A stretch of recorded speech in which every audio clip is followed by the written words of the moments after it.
Юуны өмнө өнөөдөр их орон хамгаалагчдын өдрийг тохиолдуулан баярын арга зохион байгуулж байгаа Монгол Улсын суугаа Орос улбаны улсын ичил сайд аман босдоо Атшагийн албаныхандаа түүгээрээ дамжуулж Орос улбаны иргэдэд ард иргэдэд одоо энэ их орон хамгаалагч өдрийн галзууртай албаны өргөн төвшүүлье.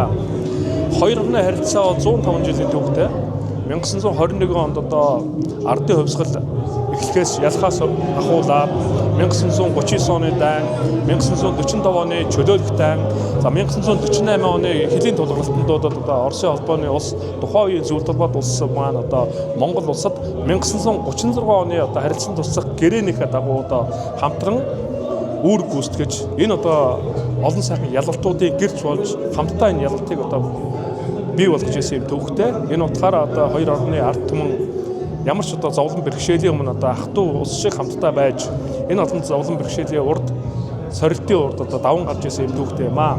Тэр утгаараа одоо манай хоёр орны найрамд харилцаа шин төвшөнд гарч ажиллаж байна. Хоёр орны ард иргэд бие биенээ илүү сайн ойлголцож тэр дундаа Батламгас салбар дээр илүү том одоо үр дүн гаргах хамтран ажиллах хэлбэр дээр илүү чухал ач холбогдол өгж ажиллаж байгаадаа миний их баяртай байгаа.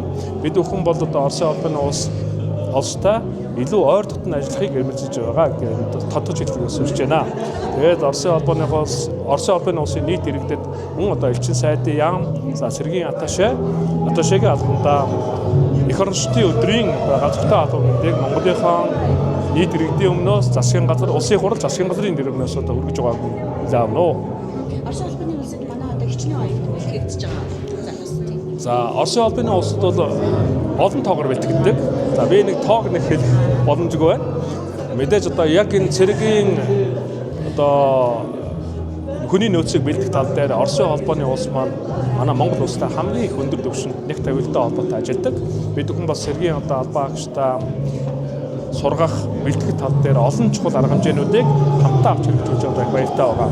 Энд одоо төгсөлсөн олон сайхан одоо хүний нөөц офицерууд маань Монгол улсын зэвсэгтгчинд өнөөдөр одоо өндөр дээд албан тушаалууд дээр, шашртны албан тушаалууд дээр бас ажиллаж зэвсэгчдийн бэхжилд за Монгол улсын үндэсний аюулгүй байдлын төлөө одоо зогсож ажиллаж байгаа их баяртай байдаг юм аа.